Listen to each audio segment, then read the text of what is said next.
ako na umampun sa akin kasi adopted ako.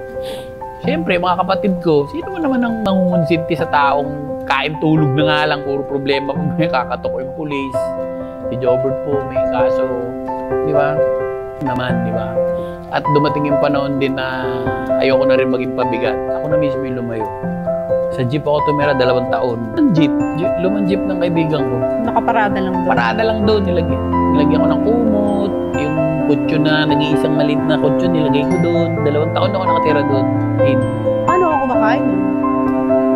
Magaling ako magpatawa, di ba? So, nagpapatawa ako yung mga tao sa tindahan. Minsan may nagpapati sa tindahan. Tawa-tawa sa akin, kumain ka na ba? Oo, sobrang tawa niya.